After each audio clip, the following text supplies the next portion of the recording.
Good day everyone. O yan, dahil walang tigil kauulan, tayo naman, walang tigil kabubuting-ting. O, dahil day off na ang kusam, alam na this, buting-ting time. Ayan, magpapalit tayo ng busing ng ventilador. Ayan, gagamitan ko sa ng aking special tools na improvise.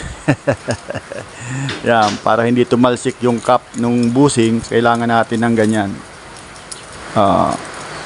Yan, tingnan nyo kung paano ko yan tatanggalin. Dahil napakadali lang. Ayan, ganyan lang. Tornilyo lang na panghigpit para hindi malaglag yung cap. Ayan, napakadali. Tingnan nyo ayan. Ayan, pag nahigpitan na natin siya, susumpuntin natin siya ng flat screw.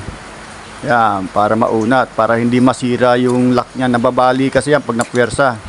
Kaya dapat may pangontra. Yun nga, yung improvise na ginamit natin na lock. Ayan, tapos pagkatapos niya masungkit, uunatin natin siya ng long nose. Yan, para hindi masira yung paa o mabali.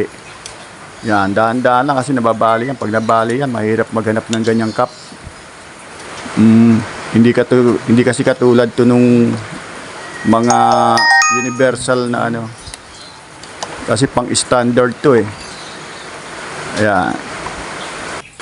Kaya kung nahihirapan kayo magtanggal ng takip ng busing o ng busing na ganito ang style, kumuha kayo ng tornilyo na panghigpit para hindi sa tumalsik. Kasi parang may spring sa loob yan.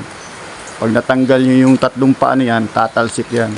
Tapos, ang hirap pang ibalik pag walang ganyang pangontra. Mamaya, makikita nyo, tanggal na yan. O yan, di ba? O, tanggal. Ayan. Ayan yung busing sa loob. Yan. Yan ang papalitan natin. Yung busing na yan. Kasi yung shafting na dumidikit na yan. Umihigpit na siya. Kaya yung ikot ng ventilador, ayaw na. Puro ugong na lang yung motor. Kaya ang nangyayari, nasusunog yung motor dahil nag-overheat na. Kaya yan.